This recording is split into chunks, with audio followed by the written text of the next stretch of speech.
All right, welcome everyone. We are going to get started. I hope everybody's day is going well. My name is Amy Forbes. I'm the training manager from the Northwest Mental Health Technology Transfer Center, otherwise known as MHTTC. I'd like to welcome you to today's webinar, Healthy Connections to Overcome Addictions with Yassine Diboun and Mike Grant. Please know this webinar is being recorded. A certificate of attendance will be emailed to those who registered and attended, and we are not able to offer CEUs for this webinar. And before we get started, I'm going to give a brief overview of our network and some important information. The MHTTC is a nationwide network supported by the Substance Abuse and Mental Health Service Administration, or SAMHSA. Our network includes 10 regional centers and a network coordinating office out of Stanford University. Our Northwest MHTTC, as you can see in the pink circle above, covers HHS Region 10, which includes Alaska, Idaho, Oregon, and Washington.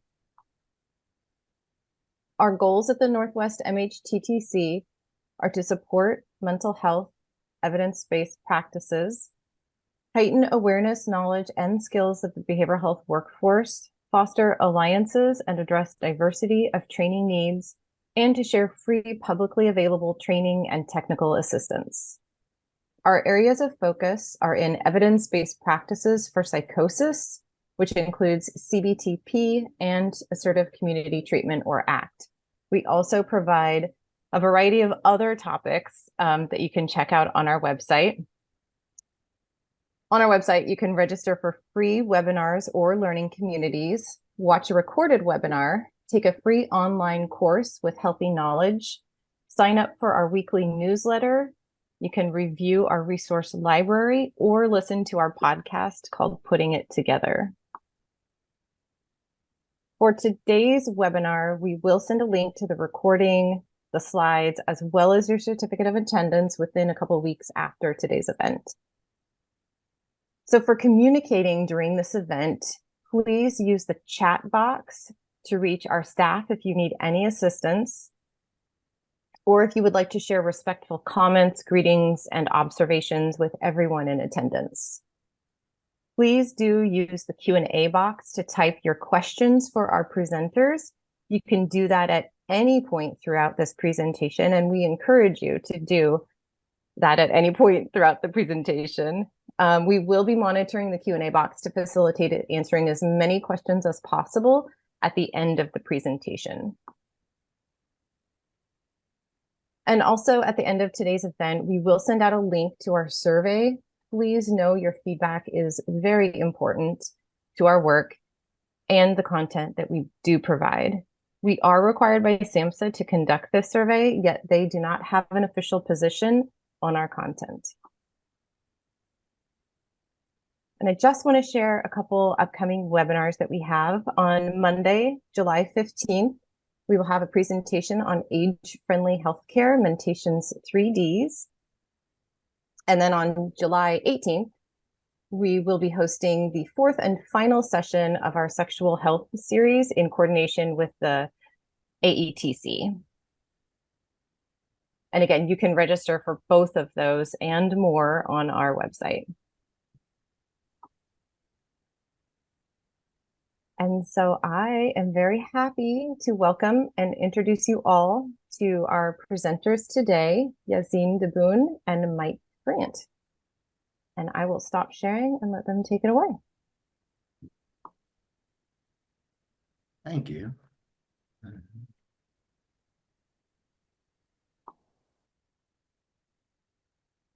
All right, we got through that part.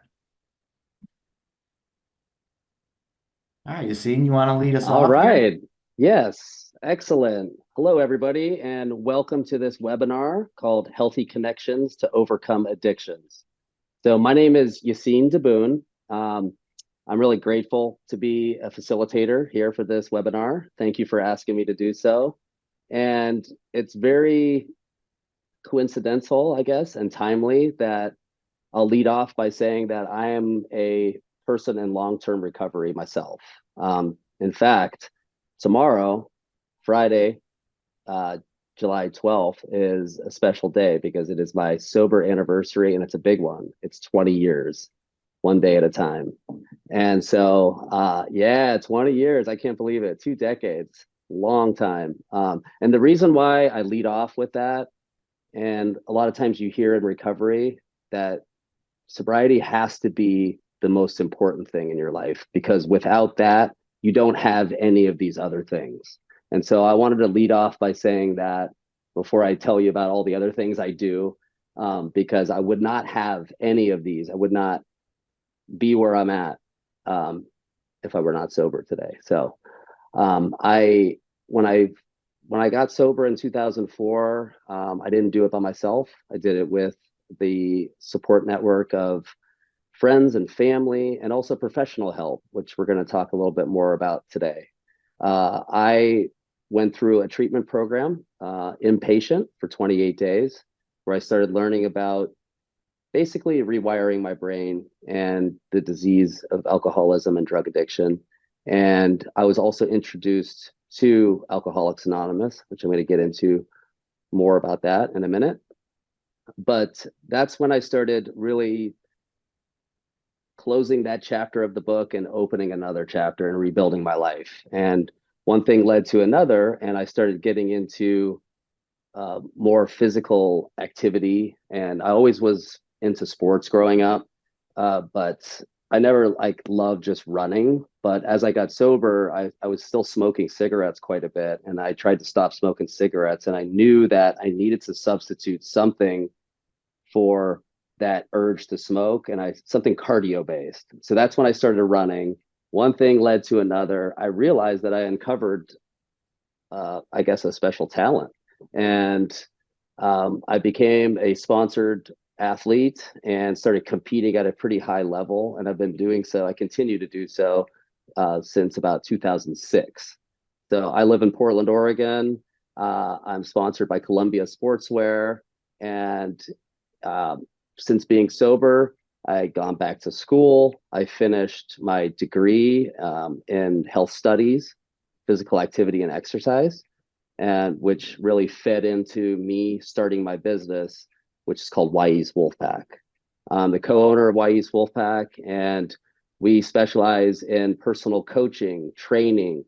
We do corporate wellness. We do youth programs, trips and retreats. And our whole mission is about community and simply getting ourselves moving, connecting with others out in nature. It really is that simple. So I also have a wife and daughter, which I would never have if I didn't change my life. And my daughter is 14 years old, and she's going into high school. She's 13. She'll be 14 next month, and she's going into high school. And my daughter, thankfully, has never seen me drink. And my wife and I, we met early on in my recovery. And so she has seen my whole trajectory along the way. And I could not have done any of this without her. And I'm very grateful for that. And I also am an educator, and I do PE classes and movement. They're movement classes, which is kind of just a fancy name for PE classes. But I also lead these after school run clubs at my daughter's school. And so I always tell people, I'm not trying to say you have to be an ultra marathon runner like me, but I'm trying to instill that with not only the folks at the school, but with the kids that I work with at Yassine Wolfpack, about just getting out, moving your body, and getting into nature on a regular basis. It's all part of the overall wellness piece. So when I moved to Portland in 2009, I was 5 years sober. And one of the first places I went to was the Alano Club, because I knew I needed to connect with the recovery community. And we're going to talk about what Alano clubs are. But over time, I have become a board member of the Alano Club and helped start many of these programs we're going to talk about today. And it's just a wonderful organization, nonprofit, that has helped so many different people, including myself. I mean, as soon as I moved to Portland and walked into the parking lot, somebody stuck their hand out to me and welcomed me right in. And so that's just a little bit about me, about my past, about the things that I do and what I want to do. I've been thinking a lot about just legacy. Like, what do you want to be remembered for? What kind of meaningful work do you want to do in your life? And I'm very grateful that my career, my business, working with kids, working with folks in recovery, helping office workers, helping the whole multitude of people just create these rocking chair stories. Is what I like to say. Someday when you look back on your life, you want to be having some good memories and saying, I went for it, I did that. And so that's kind of me in a nutshell. Thanks, Yassine, for that. I do think when we're talking about recovery and just life in general, like the people who you surround yourself with kind of help you grow. And like Yassine's recovery has like positively affected my life. So that 20 years that he's getting tomorrow means a lot to me and to the people that I care about and people that I'm connected to. My name is Mike Grant. I'm a licensed clinical social worker in the state of Oregon and your state of Washington. I'm also a certified alcohol and drug counselor as well. I started this road because I'm also in long-term recovery. I got 12 years sober in April. I went through therapy and treatment myself. I was a habitual drunk driver. I was a menace, really, in a lot of ways. And I was stubborn and I was hard-headed and I thought I knew everything. And I had a good therapist or counselor who opened my eyes to a lot of things. And it kind of made me want to do what she did. And so I went back to school at age 36, went to Portland State and ended up getting my bachelor's and master's degree in social work.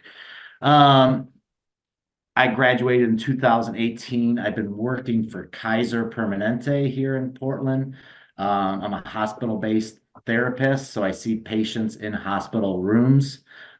Usually they're not doing all that great. I see a lot of really severe, like medical disorders or diseases or symptoms that people are experiencing from continued use of a substance.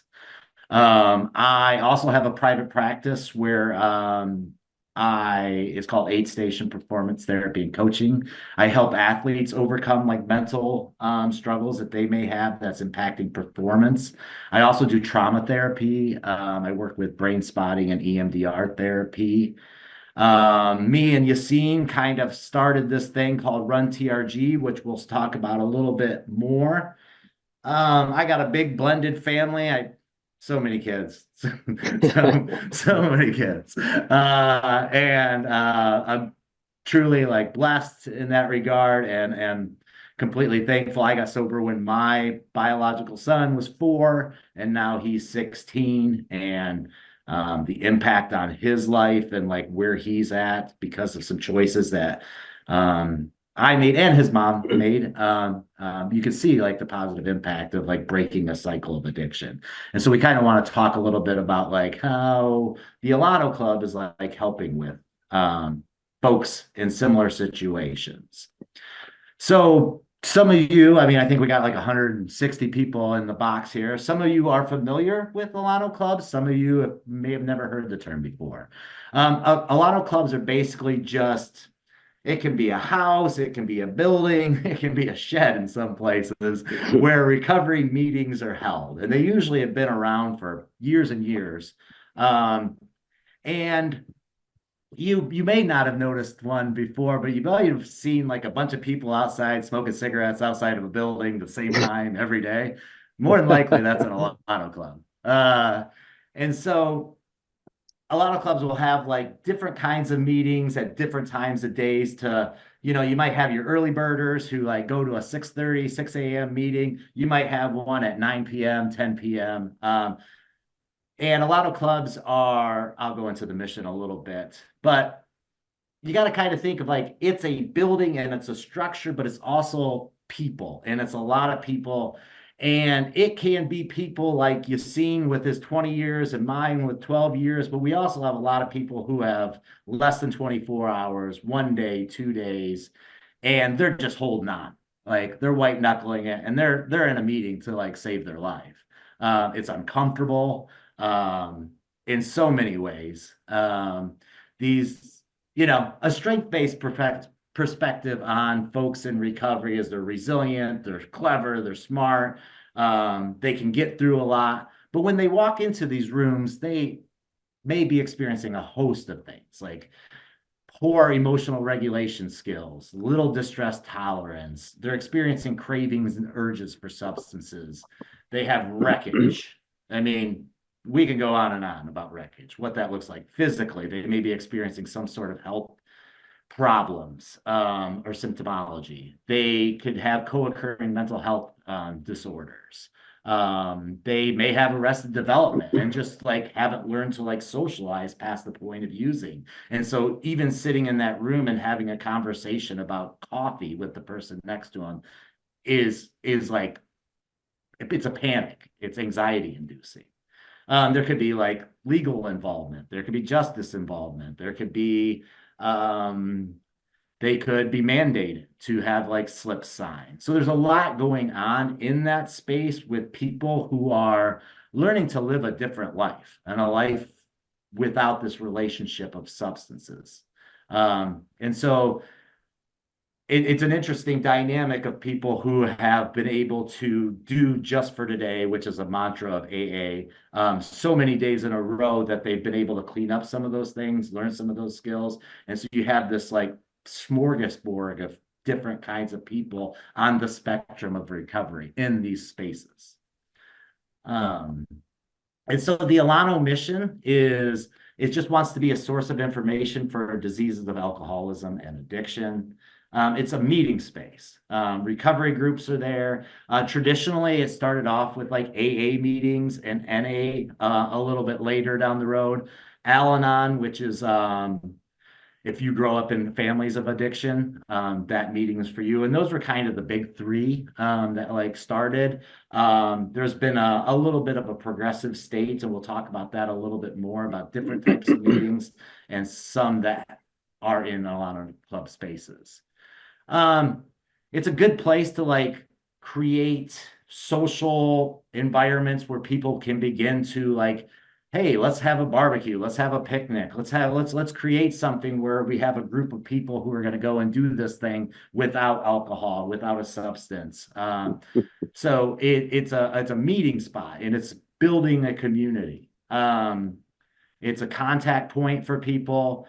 And all Alano clubs are nonprofit corporations and they're owned solely by its members. They're funded entirely through dues, contributions, and retail sales. Retail sales are usually like books, like AA books, literature, NA books, some of the great books that are in the recovery community. For those who have never been in an AA meeting, NA meeting, different mutual aid support groups, there's usually a part in the meeting where they'll pass some sort of receptacle around where people will donate $1, $2, $5 if you have it to help like continue to make sure that rent's paid, the lights are on, and all these things. And so that's kind of how Alano clubs work. And we're very fortunate to be connected to the Alano Club Northwest in Portland. I'm going to pass this over to Yassine. He's going to talk a little bit about traditional. Yeah, thank you so much, Mike. So traditional versus progressive is what we're going to go to next. So as Mike said, a traditional Alano club would be just a building with meetings. And that's where I landed in 2004 after I got out of treatment. I was up upstate New York called Ithaca, New York. And they had a place called 518, which saved my life in combination with working the program. But that was an example of just a traditional place. They had meetings, they had AA meetings, they had NA meetings, they had Al-Anon, as Mike said, some meditation meetings, but that's about as far as it went. But for me at that time, that was enough. If you backpedal and rewind before rehab for me, and before that, that was a dark time for me. And I remember my brother really just being at his wit's end trying to help me, right? As it is tough for the families, right? And friends of people that are suffering from this disease. And he was at his wit's end, and he just like, man, why don't you, I don't know, man, why don't you just like try one of those AA meetings or something downtown? And for me, I was just like, I don't know. They do all that God stuff, and I don't know where I got that. But the reason why I bring that up is because I think this ties in to everything that we're talking about today. And it's a quote that's from the big book of Alcoholics Anonymous by Herbert Spencer. And I'm just going to read it to you. The quote goes like this: "There's a principle which is a bar against all information, which is proof against all arguments, and which cannot fail to keep a man in everlasting ignorance. That principle is contempt prior to investigation." Herbert Spencer. And I always think about that quote because it always brings me back to that time where my brother suggested going to this traditional AA meeting. I didn't know what it was, but I knew I did not want it.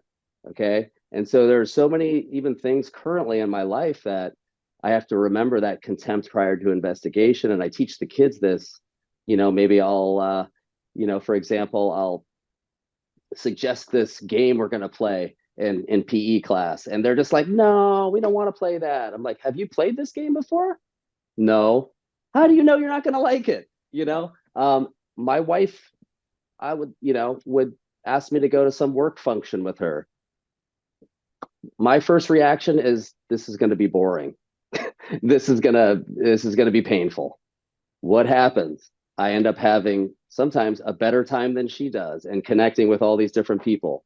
So that contempt prior to investigation. So I never knew that this traditional approach to recovery would be such a groundbreaking change in my life. And so so basically AA is a traditional mode of recovery. So just a little bit about the history of AA. It began in the U.S., spread to Canada, and then it went worldwide. There's AAs in more than like 180 countries now. I mean, I've been fortunate enough to travel the world with my running and stuff, and I've been able to go to meetings in New Zealand or all these exotic places. Sometimes, one time I was in like Costa Rica, and I was way down in the jungle essentially, and there was like a little shed type building, and it had the triangle with the circle around it, which is the symbol for AA. And nobody spoke English, but I still was able to go there and speak that universal language, and it was one alcoholic helping another. And but AA began in 1935 in Akron, Ohio. For those of you that don't know much about AA, I'll just kind of go over it a little bit. It started because, this was a desperate time for people in our country. Alcoholism was running rampant. There were no solutions. And as outcome of this, there was a man named Bill Wilson, he was a New York stockbroker, and he had been trying to stop drinking. He met this guy named Dr. Bob, who was an Akron surgeon, and they both were hopeless alcoholics. And essentially, before their meeting, Bill and Dr. Bob each had been in contact with the Oxford group. And so the Oxford groups were like mostly a non-alcoholic fellowship. And what they emphasized was like these universal spiritual values and daily living. And so I just wanted to like stop here and say that a lot of people, myself included, when I said to my brother, no, they do all that God stuff, that's not for me. There's a difference between spiritual values and daily living than organized religion. And AA, and a lot of people don't realize that. A lot of people think AA is this religious thing, like you have to believe in God, it's so wrong. I mean, they even say in the big book of Alcoholics Anonymous that AA is not a religious organization. And so I just wanted to get that out there for those of you that might not have known that. So basically, they followed kind of this fellowship that was derived from the Oxford group that emphasized spiritual values about admitting that they were powerless, basically humbling themselves to the point of like, okay, I'm powerless over this. I can't manage my own life. Step one. Can I accept help? And then, I'm not going to go deeply into each step, but essentially it's, you starting to write and put pen to paper and really looking into why you drank and looking at all the resentments in your life. And then, admitting you were wrong. And then, like, as Mike said, cleaning up some of this wreckage of the past, making a list of people that you need to make amends to, seeking these people out. It's very powerful action items here that free you of this bondage of self. And ultimately, once you get to the 12th step, this is where that spiritual principle is of self-sacrifice. For you to stay sober in the traditional sense, you need to consistently help other alcoholics stay sober, carry the message. Part of what we're doing here today is carrying the message in a different way. Tomorrow morning, I'll be collecting a 20-year coin and carrying the message and showing people that it works. And Mike and I, thankfully, are involved in this program, even though we have 20 years, doesn't matter. All we have is today, but we realize that we have to stay on the front lines of this and continue to try to help others stay sober one day at a time. And so this program in the traditional sense has worked for me as I also supplemented things from nature, from the running community, from other areas of my life, also as well as some of the progressive things that we're going to talk about too, that the Alano Club offers. And I love the program of AA. I never thought I did. I would, and it saved my life, and it gives me this fellowship and community that for me, it's more about just putting a plug in the jug, so to speak. I want to live a happy, joyous, free life, and the traditional program provides a design for living. And so that's just a little bit of a background on AA, the history, and kind of what it's about. And now we're going to go on to some more of the progressive things. And so in just thinking about that, like we have like this 12-step philosophy that's been around for like a long time. And like as Yassine said, and for any of those who have worked with people who are struggling with their relationship with substances, I would find it hard to believe if you haven't heard somebody say the same thing as like, I don't like AA because of the religion, the faith-based, the God aspect. It's not for me. And so it's a deterrent for them connecting to a community. And so from that, and from a lot of like brain studies that happened in like the 80s and 90s, as technology improved, they were able to detect that this is more of a neurological disorder. It's our neural pathway being hijacked and understanding it a little bit more. And so different mutual aid support groups were created that were evidence-based. There's not a lot of evidence-based around AA because of the anonymous nature of the program. You'll definitely find competing things that says it's very effective and it's not effective at all. And so there's been this inclination to create more programming, more mutual aid sports. So we're more inclusive. Like, so we're catching those folks who aren't going to go into an AA meeting, an NA meeting. And it's interesting because we have AA and NA and these traditional 12-step philosophy. And then we have some of the newer stuff that's come out like smart recovery, wellbriety, which is a Native American focused approach. We have recovery dharma, which is a Buddhist approach. And like all of this is like derived from Native American practices and Buddhist practices, or Native American ceremonies and Buddhist practices, or Eastern medicine approaches that have been assimilated into like things that we're using nowadays. So nothing really is being created. It's just being reformatted, rebranding in some ways, but it's been around for like, I mean, eons. And so we have these different like progressive approaches. However, there's a little bit of rigidity when it comes to, I had one time somebody tell me that like AA has saved more lives than seatbelts. And I was like, wait a second. Like, and he goes, think about the ripple effect, right? My son, different things that have happened, right? And so he's like, the fact that you have to think about it is a powerful statement. And so there's a rigidity that comes with like AA is this, it works. It is, you do this and it works. You have a treatment for this disorder. And so other ways of doing it can push up and create conflict around like traditional approaches. So there's a lot of Alano clubs that have not gone to more progressive programming because of the traditional nature, because there are people who are diehard and believe in this. And that's great. There's no way that's wrong. If anybody's getting sober and like breaking a cycle of addiction, good. However you do it. I mean, if you want to do a lemon soup diet, like as long as like your life is improving and you're getting better, that's great. More lemons for you. But so Alano Club Northwest started to introduce not only having the traditional support groups and meetings all throughout the day, every day.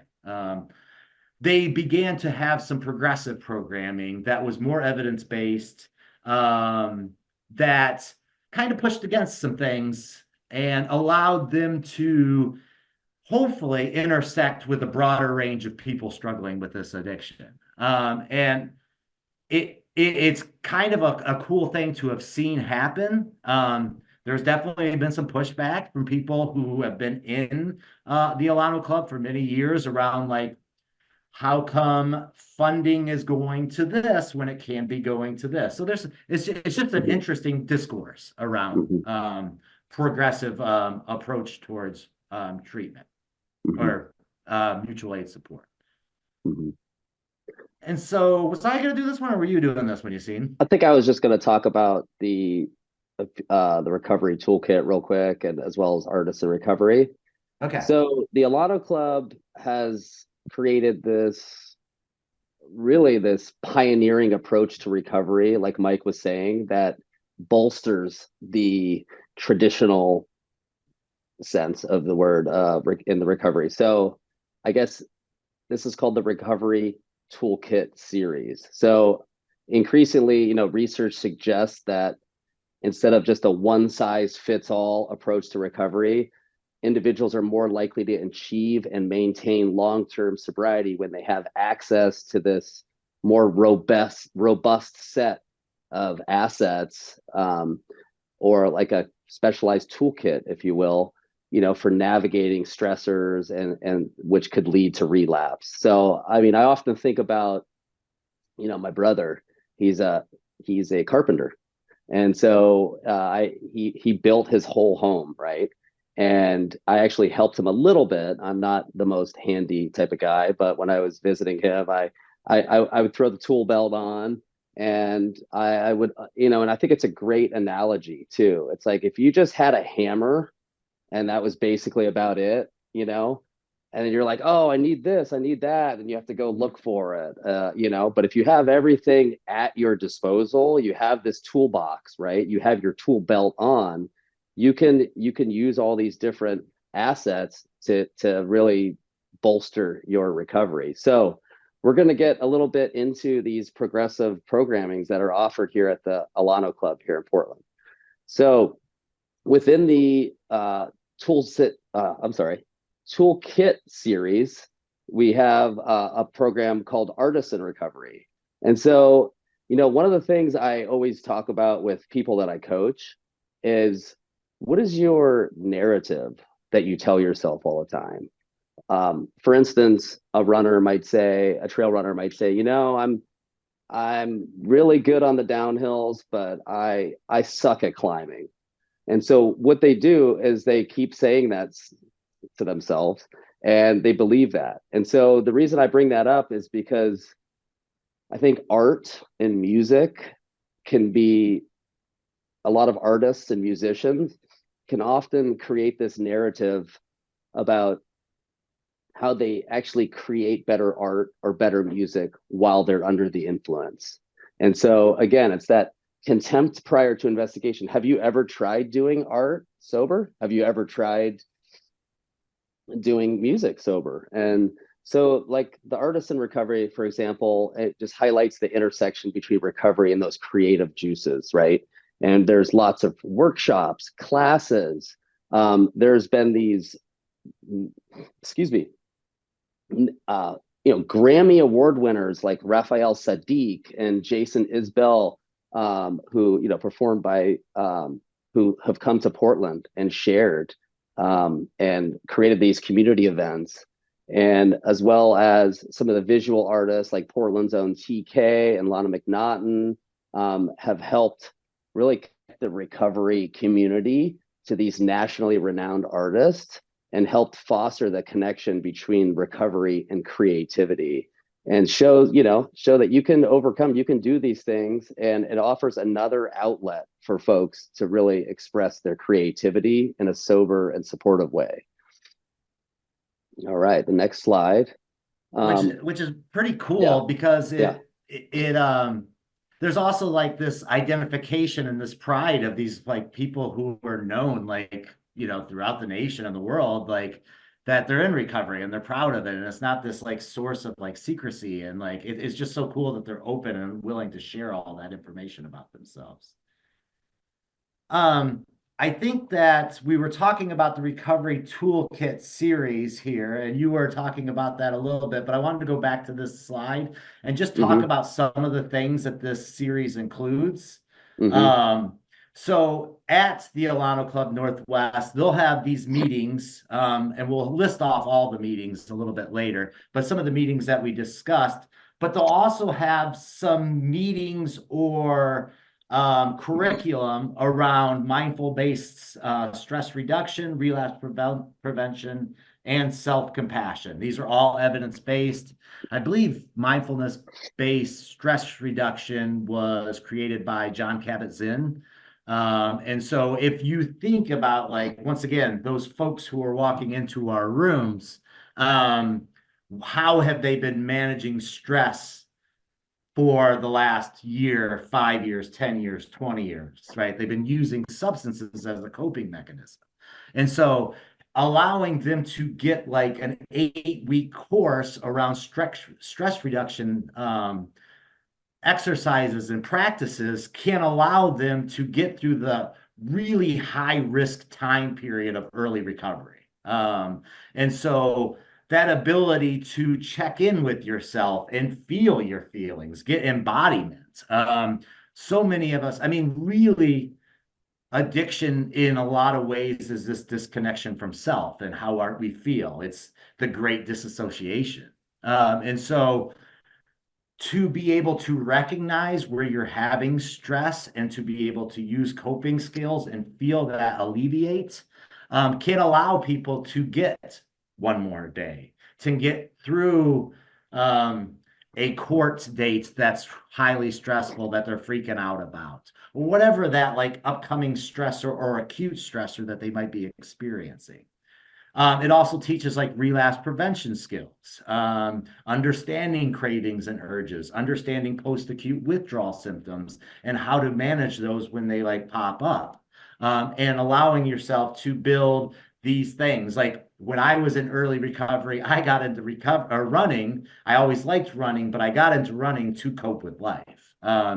I always had running shoes on, and I would run out of my house sometimes in jeans in the summer because I was stressed out and just needed a run. And it helped me get home and be a little calmer and able to manage whatever crisis was in my life at that time. It also teaches mindfulness-based self-compassion, which is designed by Dr. Kristen Neff. If you haven't if you have no familiarity with her work, I definitely would check it out. She's amazing when it comes to self-compassion work and allowing ourselves. There's a lot of shame in these rooms. We've done a lot of things we're not proud of. We may not be the son, daughter, parent that we want to be. And so being able to take care of yourself first will allow you to maybe get some forgiveness so that you can move forward to hopefully forgive others. The toolkit series also includes meditation practices, which are also part of the mindfulness-based things above.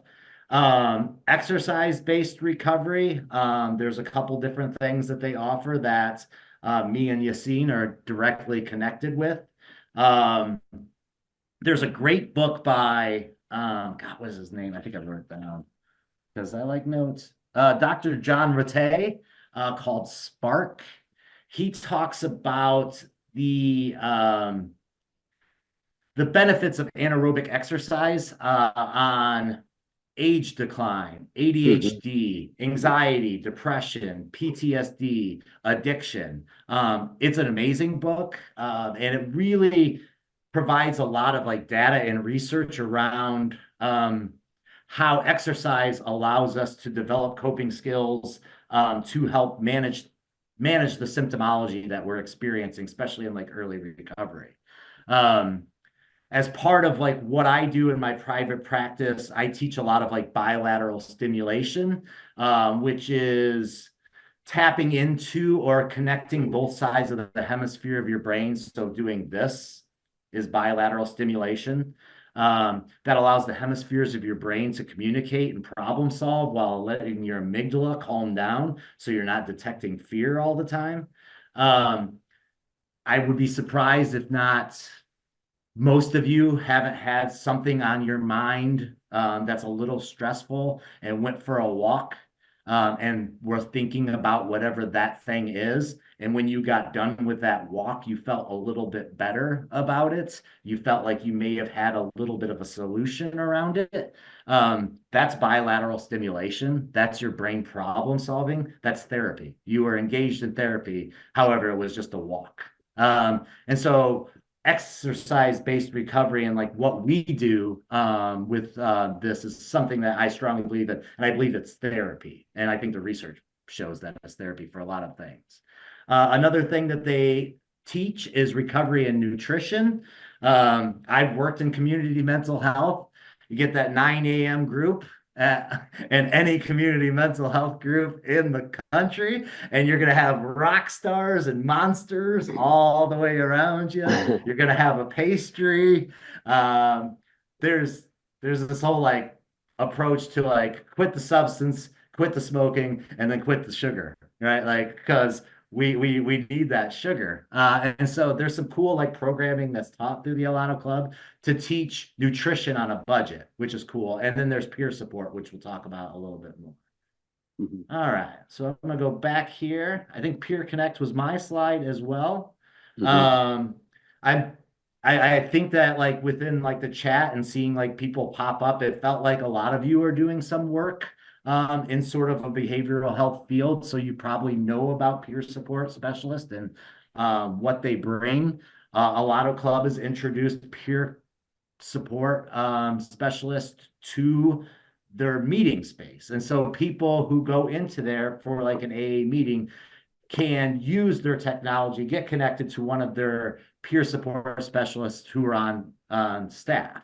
Peer support specialists have lived experience with either the addiction or the mental health or whatever the symptoms are. They're connected to the recovery community. They advocate for people. They drive them to meetings. They help them get connected to sponsors. Sometimes people may need recovery housing. They may have some connections with that. They might take them to their Job Connect services to like help them work on a resume. Peer support specialists are like the secret weapon to like recovery. And this has happened since I started my career in 2000, God, I don't even remember, 15. And so I work for Kaiser Permanente, and if anybody knows like hospital-based works, it's hard to get people who don't have credentials into hospital spaces. And so you have to be like a licensed clinician. Now Kaiser has peer support specialists walking around the hospital, and it's because of the legitimacy that they have brought to the field and like how helpful they are to helping people in early recovery get connected to like what they want. And so that's something that's progressive. You won't see that in a lot of Alano clubs across the country. It's some out of the box thinking for sure. You seen? Yep. So yeah, as Mike was saying, a big part of this your recovery is also kind of your nutrition. Like I remember when I first got sober, it was like I was 25, and it was like, a lot of people don't have a lot of money. So grocery budgeting for meal planning. Like I remember going to the grocery store and buying like, a box of Cheez-Its and like a bag of Twizzlers, or you know what I mean? It was like not the most nutritious use of my money, my small budget that I had. So we are very grateful to have some celebrity chefs that are in recovery that reside here in Portland, Oregon. So, Plates for the People, Sober Chef Support Group, Ben's Friends has partnered with the Alano Club for a series of these cooking classes specifically designed for folks in recovery. And again, just covering things from grocery budgeting, meal planning, and Gregory Gourdet and Gabriel Rucker are both personal friends of mine and nationally renowned chefs. If you don't know who Gregory Gourdet is, he has been runner-up on Top Chef. He still continues to be on Top Chef all the time. His restaurant here in Portland named Khan has been recognized as like a New York Times, one of the best restaurants in the US.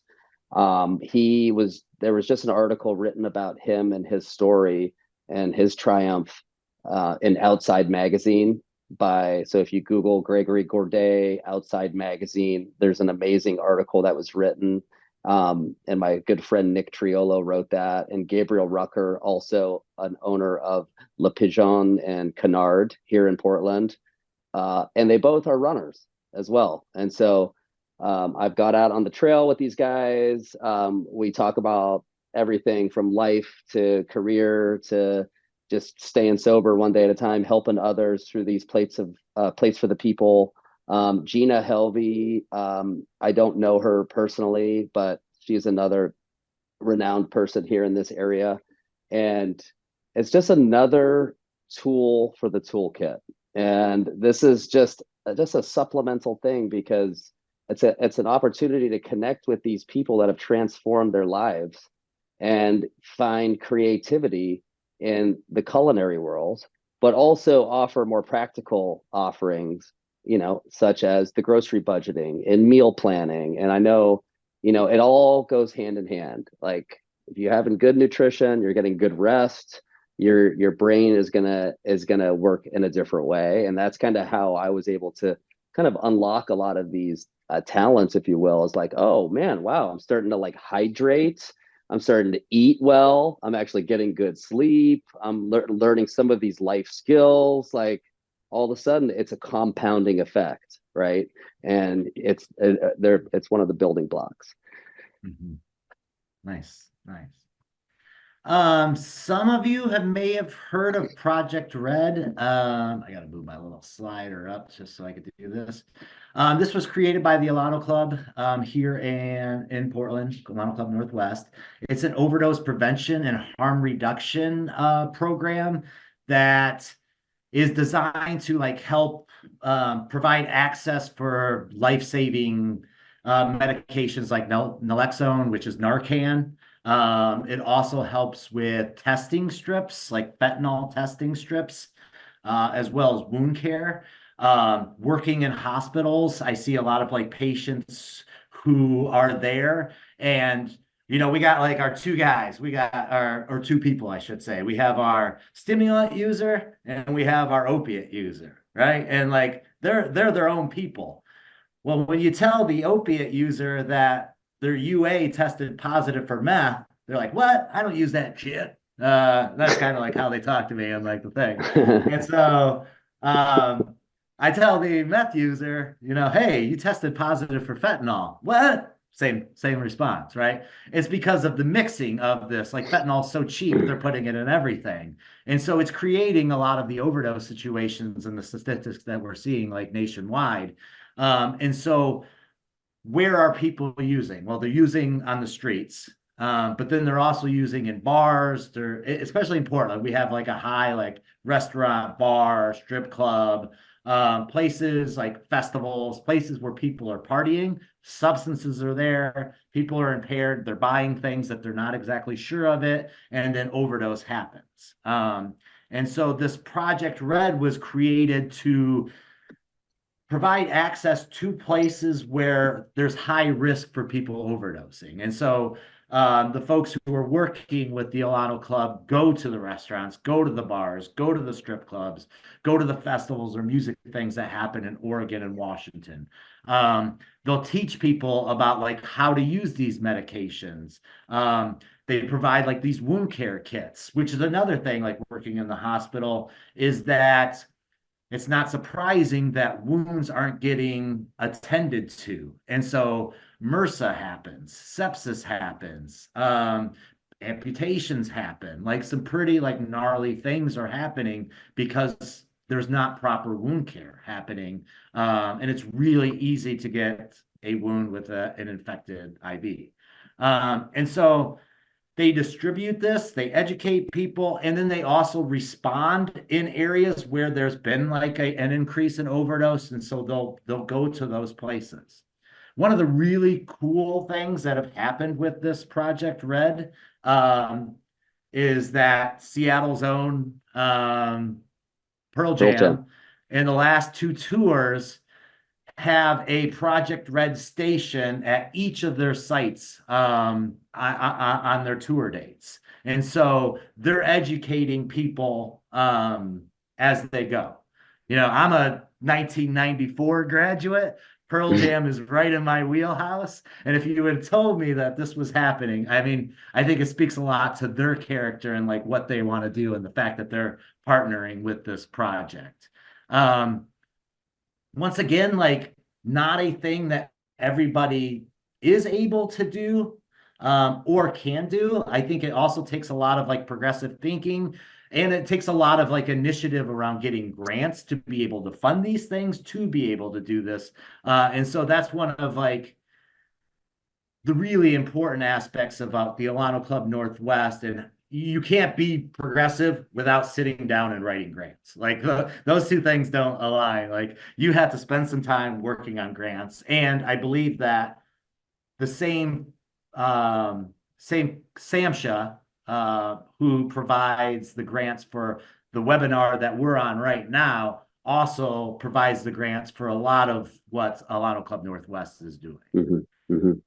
All right, I'm going to move forward. Nice. Yeah, thanks, Mike. Why is that stuck? Well,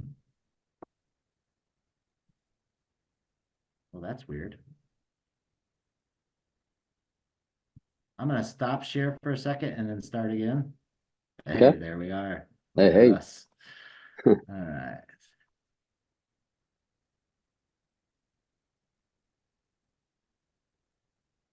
There we go. Let me make sure. All right. Cool. Yeah. We're back. Yeah. So yeah, just another offering as part of this Recovery Toolkit series is Sounds of Recovery. And I always like to just share a little anecdotal stuff too. So when I was in like 5th grade, I wanted to play the saxophone, but they didn't have the saxophone. So they're like, you got the trombone. And so I was like, all right, I'll play the trombone. Didn't really like the trombone, gave it up. So when I got sober, I had all this time on my hands, and there was a guy in AA who was a renowned saxophone player and who also worked at a music shop, and he also gave lessons. So in my first year of sobriety, I rented a saxophone to own, and I took lessons from him. Well, I think he gave me a deal or something because I was in recovery. I didn't have a lot of money. but I didn't end up pursuing the saxophone, but because I ended up starting running and there was only so much time and it was hard to practice the saxophone. But my point is that I feel like music is another great way and another great outlet to express that creativity. And again, it goes back to that narrative of like, oh, you can't play music and be sober. I need to be high, or I need to have some drinks to feel loose and get into my groove. But that couldn't be, further from the truth. So at the Alano Club, every Saturday in the basement from like 4 to 5 p.m., folks gather there, and it's not just music. It's, Mike and I were joking about we were going to do a freestyle rap today on the webinar. But that actually could be something that you would see down there for Sounds of Recovery. Somebody doing a freestyle rap, which is essentially poetry, or about their recovery, or whatever they want, or some sort of dance, some sort of movement, some sort of rhythm, some sort of music. And so this is just another tool for the toolkit. I wish I were more musical. I always say in my next life, I want to be a musician. Cool. They also offer recovery yoga. These are all free. Like all the things that we're talking about are free to attend. They use yoga practitioners that are out there that are trauma informed to like help make sure that they teach like the somatic response of trauma, and they try to prevent re-traumatization. Yoga in our big cities is not the cheapest thing in the world. So being able to go to a space and, get in tuned. Once again, earlier I said there's a lack of embodiment to be in your own body that happens when we're in addiction. We're just running off of urges and cravings and trying not to feel, or trying to feel too much in a lot of ways. And so yoga is a great practice to help people slowly get more mindful in the here and now, ground, get present, get connected with your breathing, get connected to some of the symptomology that you may be experiencing in a safe place to like work through that. And so this is where we start to introduce some of the recovery with exercise-based approaches. So recovery yoga is one that they offer in that space. Then we have the recovery gym, which kind of connects in a lot of ways to what Yassine and I are doing. The recovery gym is a CrossFit center, fitness center that is in Portland, Oregon. We also, in the last 6 months, I believe, opened our second location in Hillsboro, Northwest. It is some of you are familiar with CrossFit. It's a community classroom approach where instructors will come in and provide like a workout for the day. You as a group get to do that together, work through the class, spend that time with each other.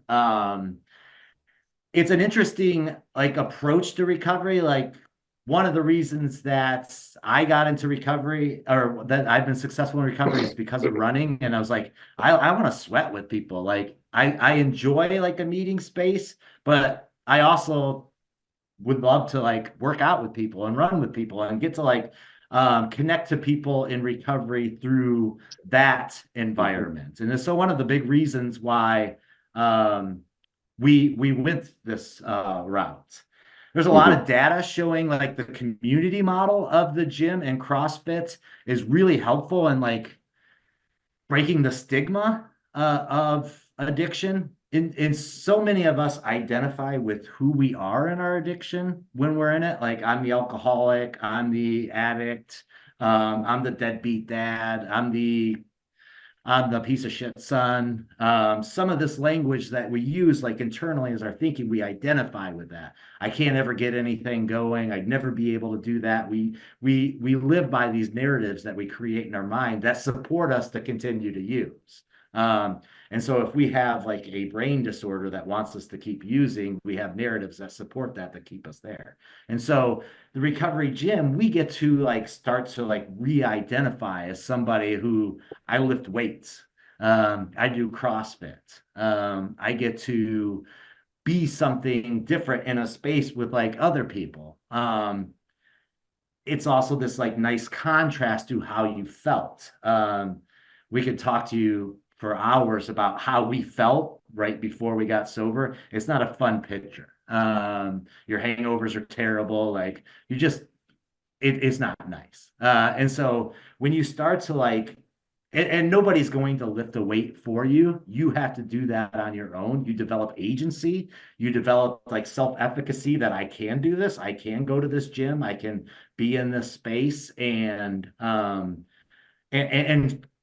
see improvements, like metric improvements by like a new weight plate or feeling less sore, or like maybe your instructor is recognizing that you are getting stronger in these regards. And so there's a lot of like different metrics to like show how you're improving. And once again, you're feeling different than you felt, which we really hope solidifies recovery for you. Because if you're feeling better, it makes relapse less likely. It puts you farther away from relapse. If you're feeling the same that you did in late, why not use? I might as well be high if I'm going to still feel this way. And so that change is like that contrast to a new norm can be like there's like an aha moment like for those of us who get like into it. It's like, oh my God, this is what I want to be doing. This is how I want to be living. There's an interesting, so the recovery gym is created by grants from SAMHSA. And so it's an investment in recovery grant. It talks about like so traditional treatment has your step down approach. We have detox, residential, intensive outpatient, and then it's like aftercare, right? There's not a lot of effective aftercare. A lot of people struggle with that aspect of it. And so hopefully there's a connection to a recovery community, but for some people, there's not. And so if we can have you engaged in pro-social activities like the recovery gym, you're more than likely going to have less lost wages and income. You're going to probably be working more consistent. Probably going to be a little healthier, so you miss time off work. That's an investment that's paid out. We would like to think that you're going to be less justice involved, right? You have this new identity and you don't need to steal or do these things. And so you get off papers, you're paying less money to your probation, these sort of things. Once you get off that, you're living this life you no longer want to. That's an investment, less justice involvement. There's a decreased need for retreatment. So many people who have gone to treatment multiple times.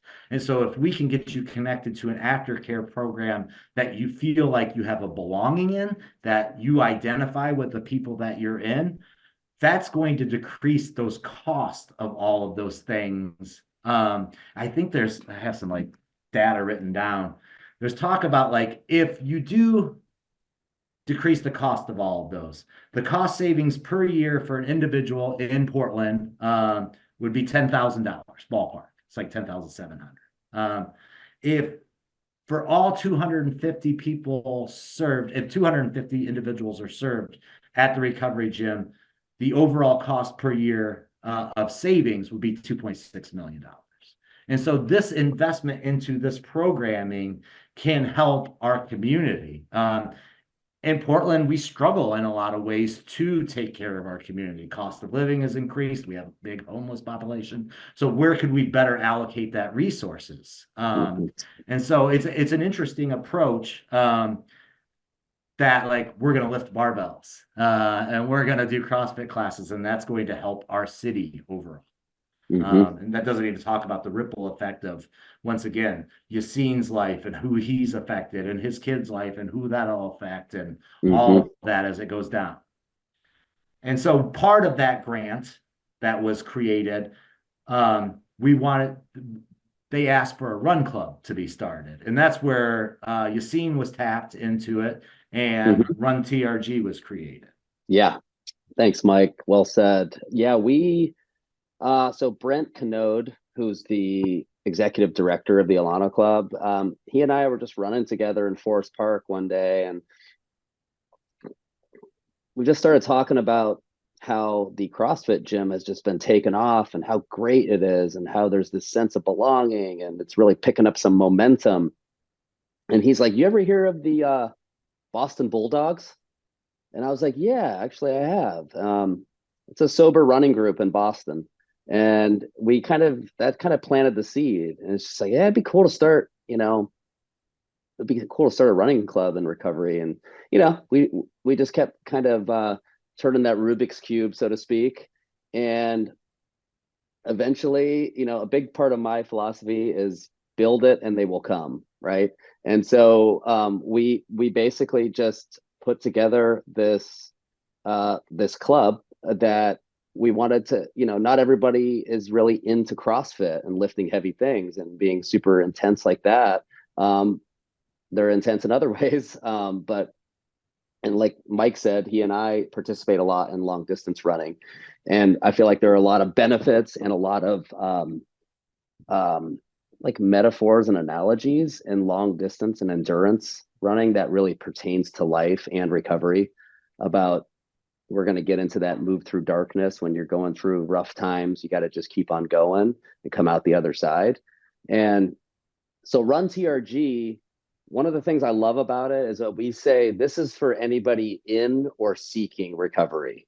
You don't have to sign up for anything. You don't have to commit to like a 12-step program or anything like that. And so we just welcome and encourage runners of all levels to join us. So for instance, we do a Tuesday night track workout.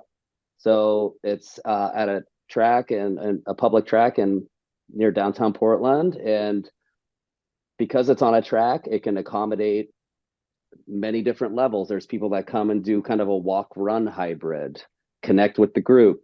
And I'm always there to coach it, or Mike helps out coaching sometimes as well. And we do a different workout every day. And it's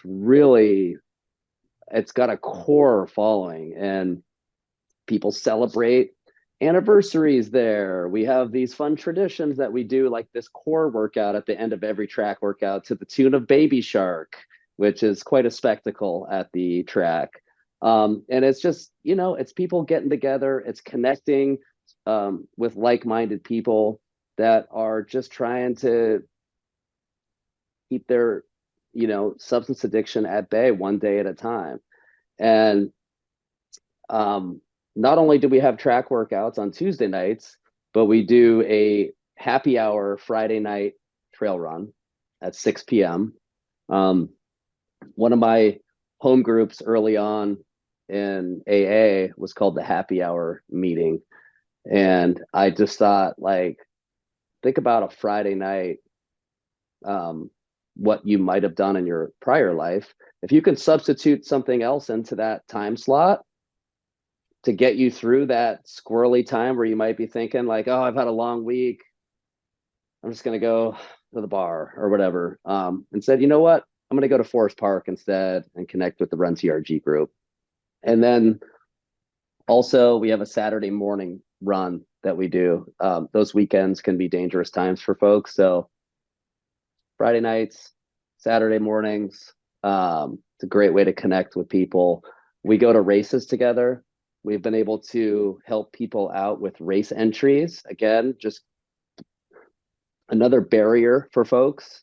Being able to knock that down with some of the money that we have through this nonprofit. And again, we've showed up at races with everybody have these black t-shirts on or hats, and we've gone to a half marathon 10K race and been like 20 deep. And it's just so fun to support each other, encourage each other. As Mike said, we and I've seen people transform their lives, and it's been such a heartfelt thing for me to witness, to see people come in, have that twinkle in their eye, pick something to work towards, put that on the horizon, and accomplish it with friends that they've made. And it fills my heart. And it really does. I mean, there have been times early on where I've been tired and whatever may be. And then I get home from the Tuesday night track workout and I just tell my wife, I'm like, I'm so grateful. Like, and I just like, I'll show her the pictures, or I'm just like, it's so fulfilling to have this community of people. And we've, just to throw another example, a bunch of us, Mike and I, and a handful of other guys just went out to Smith Rock about a month ago or so. And it was on a Tuesday. So we're just like, all right, we're skipping work. We went out there on like Monday night. Tuesday, we did a run together in Smith Rock. And then Tuesday night, we went to the LCD sound system and concert in Bend. And it was to celebrate, Mike's bachelor party. And I'm just thinking, like, 20 years ago, that would have looked very different. But we have come together as this group of runners, but also people in recovery, and we're having like authentic, genuine experiences, laughing a lot, and we already can't wait to do that again another time soon.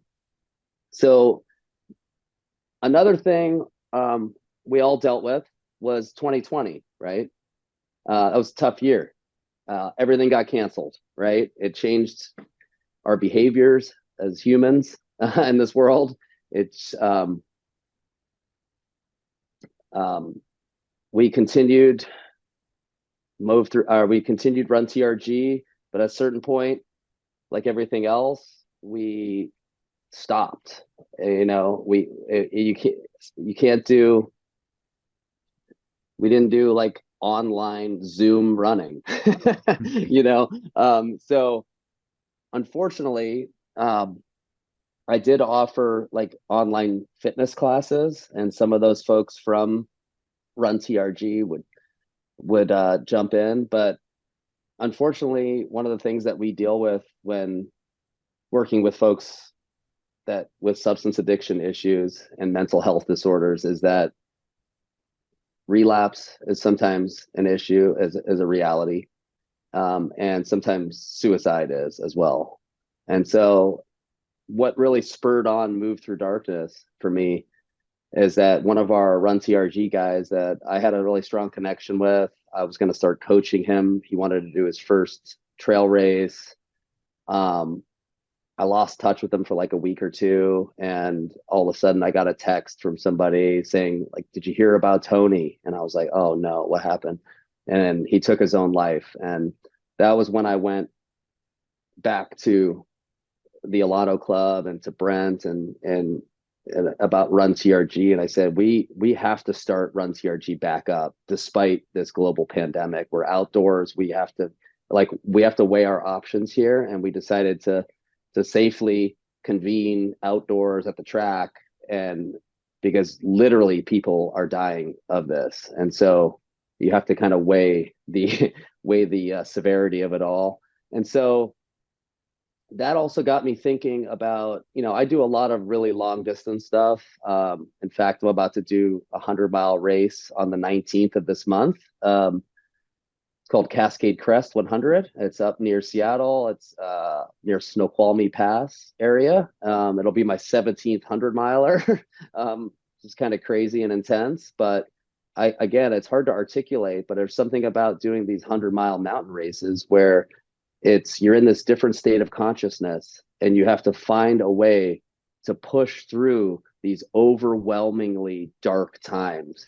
And then when you do overcome that and you push through and you cross that finish line, there's an amazing sense of accomplishment and satisfaction and empowerment that you did this. And I decided when I was on a run one day, which is where I have most of my good ideas, out in the forest while I'm moving my body, that why don't I choose one of the longest nights of the year in December, and me and Run TRG community can start at sunset at the Alano Club and go all night until the sun comes up. And the whole metaphor there and analogy is that we're going to move through darkness. It might not be running the whole time, but we might be walking, but hey, we're going to keep moving without giving up until we get to the light. And I think that's just a powerful movement that is now going to be its 5th year this December. And Mike actually ran his first 50 miler on that year with me. And that's a special thing that we shared together. But more importantly, we raised awareness, and every year we've raised more than $10,000. So I suggest people donate $1 per mile.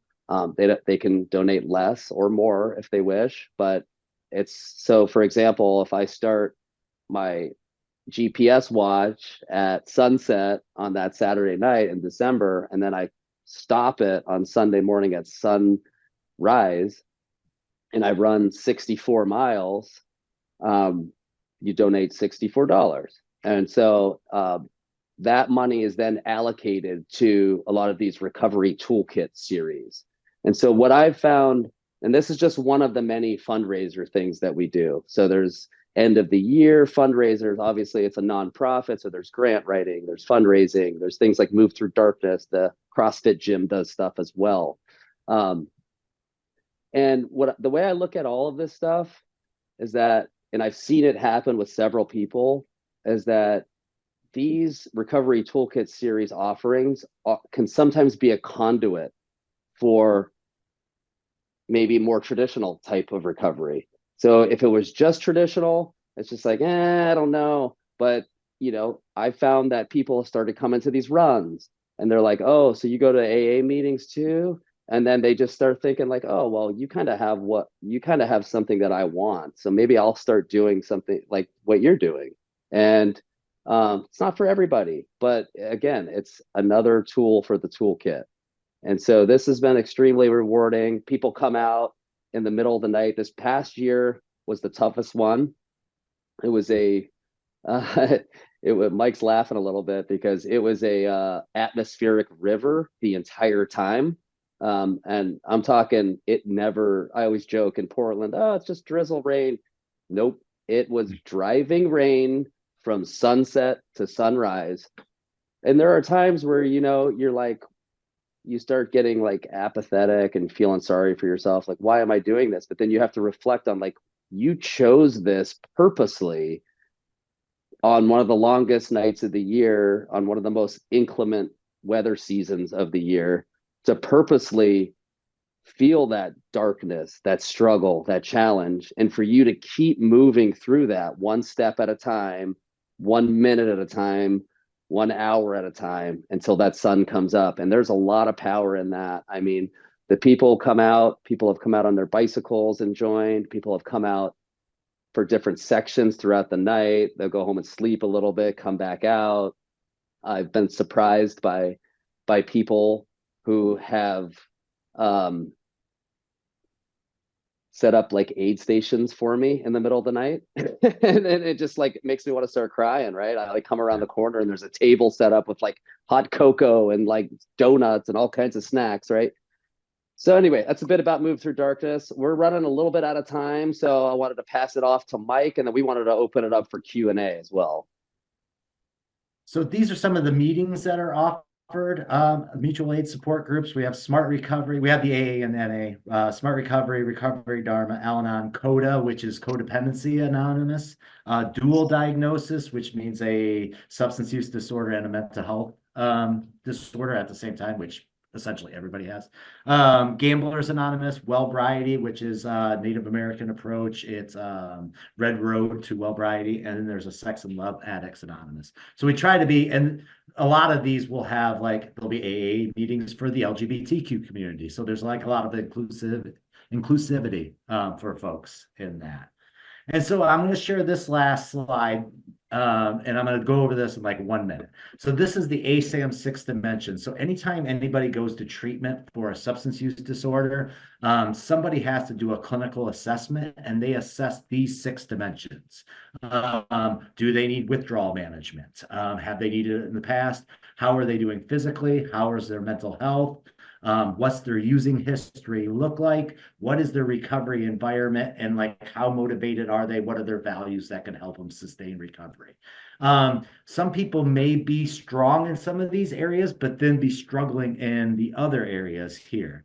Well, you can see some of the programming that we talked about, Alano Club, can help with each of these. Biomedically, if we get you connected to nutritional plates for recovery, if we get you doing some yoga, maybe you come out and do some CrossFit, that's going to help you physically. Connecting to the community, engaging in some of the groups, maybe connecting to some of your creativity may help with mental health. Maybe it'll help with like managing stress levels that we talked about, the mindfulness-based stress reduction. And so that can help with your dimension 3. You're connected to all this aftercare program. Hopefully that's helping you develop relapse prevention, which is dimension 4. We want to have you create a recovery community. Some of the folks that you hung out with aren't going to be around with you. It's kind of how it works. There's a saying in AA, if you continue to go to the barbershop, you're going to get a haircut.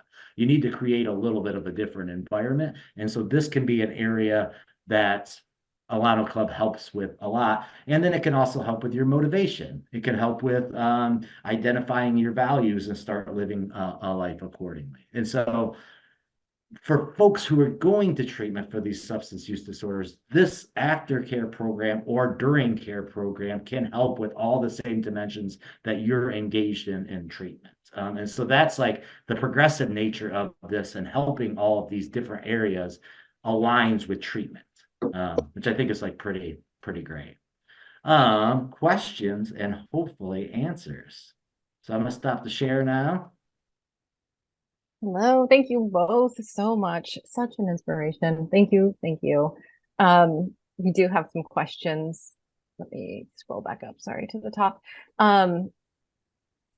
We had somebody in the very beginning put in that their brother is in Portland, trying to get sober, and was finding the same thing, religious meetings, and just wanted to know if there was any suggestions on more progressive meetings. So I hope that that person got that answer in this talk, and checking out the Alano Club. So I'm gonna skip through here real quick. Can you— Huge meeting schedule on their website. Yeah. Huge Alano Club Northwest meetings all day long, different disciplines. Perfect. Can you mention the second author you talked about after Christy Neff? I believe it was a Kristen Neff. Yeah, sorry. I believe it was a Dr. John. We couldn't get the Ratey. Okay. Yeah, Ratey, I believe is how you pronounce it. He is I think he's the associate clinical professor of psychiatry at Harvard. So okay, he might be pretty good at what he does. We were trying to get that connection, but we couldn't. So thank you for letting us know. Next question is, in discussing becoming a healthy you, is any new work done regarding stopping smoking? I've seen so many friends who maintained recovery over many years. For one, they were in recovery for 40 years, and now dementia is an issue, possibly vascular dementia. So just asking, is there anything with stopping smoking? I know there are some smoking cessation programs out there. I don't know the exact details of them, unfortunately, but I know there are some out there. Mike, do you know of any? I do know that Alano Club, I believe, has a smoking cessation, or Smokers Anonymous meeting as well. Yeah, okay. Somebody had just mentioned that. Oh, Smoking okay. Anonymous. But then they also have almost like a little toolkit themselves for folks who may want to get connected to an NRT, like a nicotine replacement therapy, or there's apps and the 1-800-QUIT line. And so they can work with them to get connected to some of those resources that are already in the community that could help. But there's also this like really strong correlation with like early recovery and people smoking. And it's been something that's kind of been this like duality of like two things happening at one time. It's like we're quitting this thing. We're also using this very, very harmful substance in the parking lot, Right. which has happened across the country forever. Thank you. Moving on to the next. So is an Alano Club considered a ROSC, recovery-oriented system of care, or more of an RCO, recovery community organization?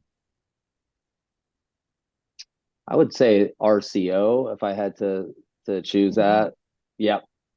Yeah, I'm not 100%, so I don't think either of us know this for certain, but I believe it's an RCO as well. RCO, recovery community organization. Great. Yeah, I think the other one would be more treatment affiliated. And so Alano Club does not provide treatment. Got it. And somebody is asking, is the Portland Alano Club ADA accessible? That's a really good question. I don't think it is, unfortunately. Is it? Because I know the back door, you have to go up or downstairs, and the front door. So if you haven't seen the Alano Club, it's this beautiful mansion that was donated, and it's in Northwest Portland. It doesn't look like your quintessential like recovery house. It is a beautiful, but unfortunately, it does have a lot of stairs, and that's something that should be brought up, I think, at some point. It's interesting. Like it's a great question that like really shows like an able-bodied blind spot that like Yassine and I have gone in that building so many times, and we couldn't tell you if there's a ramp. Okay, somebody said that they're actually, I think, it is for downstairs. Downstairs. Okay. Okay, yeah, I think there is a little lift that goes down the stairs. That's right, for the basement, but not upstairs to the first and second, third floor. Well, So, maybe a great suggestion then. Yeah, absolutely. You're absolutely right. We're getting our tool belts out. Yeah. What is the best way for someone not in recovery, in parentheses, a caring therapist or family member, to advocate for getting an Alano Club started or opened in their area?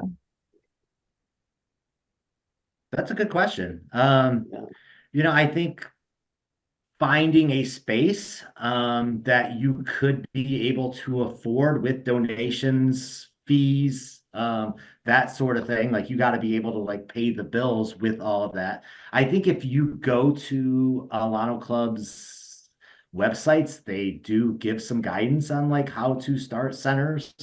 There's also SAMHSA grants that can help with creating RCOs.